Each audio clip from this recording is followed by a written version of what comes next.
Um, DK Metcalf, right? I mean, we talked about him a lot in the offseason.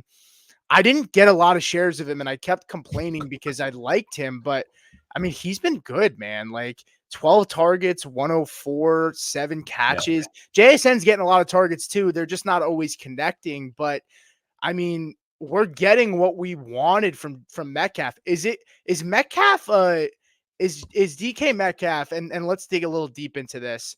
Um, is DK Metcalf a top 15 wide receiver going forward? Are we ready to say that? Is that too, I mean, Yeah. maybe it's Yeah. overzealous, but is that too crazy to say at this point? No, not at all. I mean, DK Metcalf is a unique player. I mean, he's 6'4", he's 220, 225. He's got elite speed, elite size, and this offense, he's kind of taking that Dunze role. He's shown to be the alpha.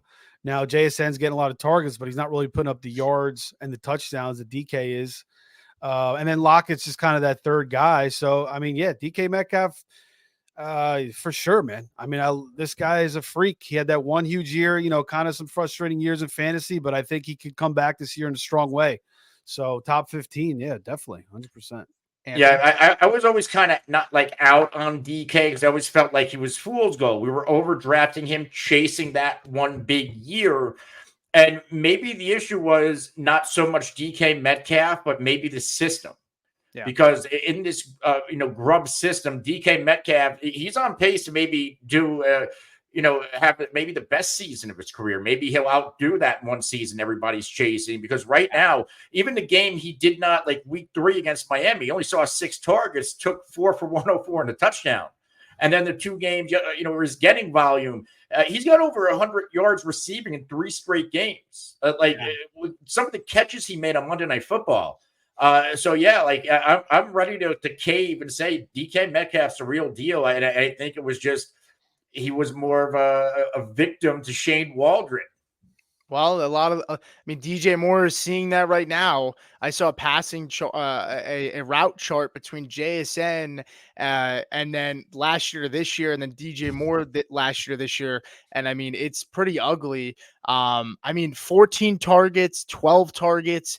Like Anthony said, he's had 100 yards in 3 out of the 4 games. And the one game that he didn't have 100 yards in, he went up against Pat Surtain and the Denver Broncos, who, are doing that to everybody. And he had 2 touchdowns, 2 out of the last 3. He got tackled at the 1 last night. Yeah.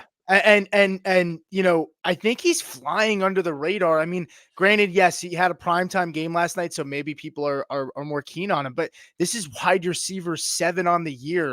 And I feel like it's not being talked about enough how well this guy looks. Looking at his schedule down the stretch, he has Arizona. He's got a tough matchup with the Jets.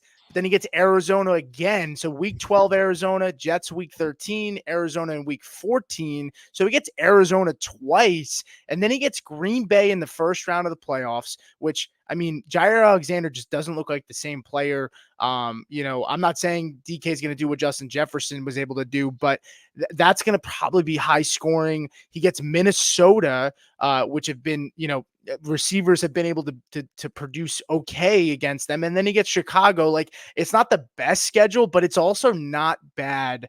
I think it's safe to say DK will be, top 15 going forward, and maybe finish the year. So I'm happy to see it because I've always been a fan of him. I just think the system has kind of held him back. But all right, let's move on here.